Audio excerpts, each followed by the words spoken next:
as you all know, and I don't want to say something about this, it's not part of it, but my wife passed away on December 22nd. Had she survived, I probably wouldn't be here speaking tonight, because I was her caretaker for the last several months of her life, and it was really gratifying, and it's been tough since then. Our campaign is just getting off a little bit. In fact, someone meeting tonight, getting some things together, a few signs out, and so I know Andy's got a little run on me there, but we hope to catch up a little soon. So anyway, a lot of things I'd like to say. I've been representing you for a long time, and I said, yeah, well, what has he done? Well, I've got a list of things that I've done, but I'm not going to bore you with that because, you know, I've been here so long that it used to be that you had trash, the green boxes up and down the road on 715. People went by and told the beer bottles towards us, didn't hit it very often. And we started with the dumps that we have now. Beaverdam happened to be the first one to be paid in the whole county. And so it's interesting about those kinds of things.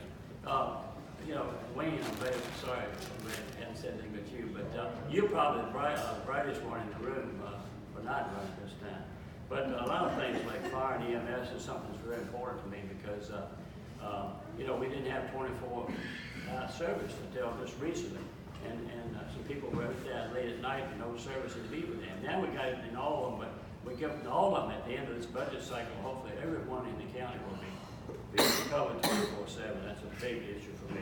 But anyway, things that on my agenda for the next term, if elected, a lot of senior issues, land use taxes. That's a big issue. There's a little run to maybe do away with land use taxes. That would be tough on the larger property owners. And then if they can't get land use tax, it might be developers, which we don't want probably. A new library at Montpelier, that's also in the making. And so Wayne and I have been discussing that for a number of years. We've got it in the 5-year plan, and hopefully that's going to happen, that we own it and not have to pay rent. The other thing is a gymnasium in Montpelier, Western Hanover. A gymnasium is something that's needed. We need kids, we get seniors to do things like that. They all big issues. A park at Dawsville. I've been talking to the Civil War Trust people, and they have purchased the property up there, 170 acres, and it would be a good passive park. And also a lot of history there. So those types of things, I've got a lot to say, but apparently my time is up. Thank you.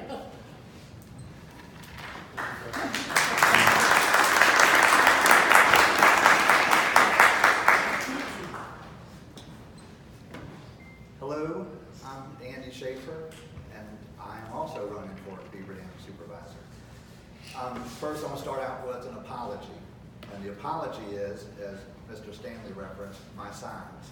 They are all over the place. I did kind of get a head start on that, but you know, lacking a local paper or, you know, depending on Facebook, the best way for everybody to find out that I exist is stick it right out there. Hopefully those signs will go away before they really bother anyone too much. I have lived in Beaverdam for 20 years. My wife and I raised our son here. He went through Hanover schools successfully. He's in the Navy now on a submarine as a nuclear vet. And I owe a lot of his success in that to the schooling and the training he got in the Hanover school system. I really like living in Beaverdam. You know, I wouldn't go anywhere else. The part of the reason that I am running is, and a lot of you already know this, rural internet access. You know, our part of the Hanover County and, you know, Central Virginia is grossly underserved and has been. The internet access we have is DSL based, which, if you don't know it, is antiquated technology. It's not something that is ever going to get expanded. It's not going to get faster. It's not going to get better. Because we are a rural area, you know, it's well known that internet service providers do not want to come out and spend the money to put in the infrastructure. My stance on this is that we do have the ability to do it, and working in partnership with some of these internet service providers, working with the money that's available from the federal level, the state level. There are grants that have been available for years that the county has not successfully gone after.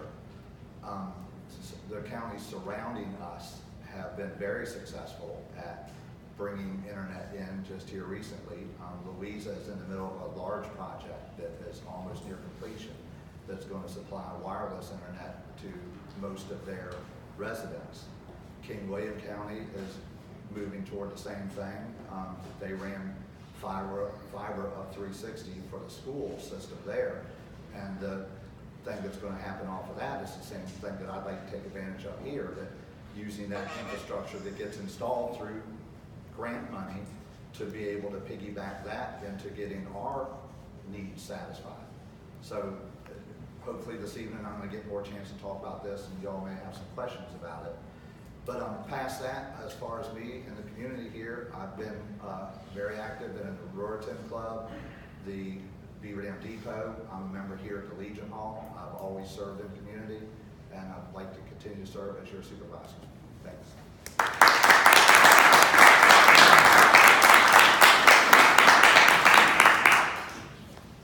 I think we ought to be able to get to most of these questions, so I'm going to start with an easy one first.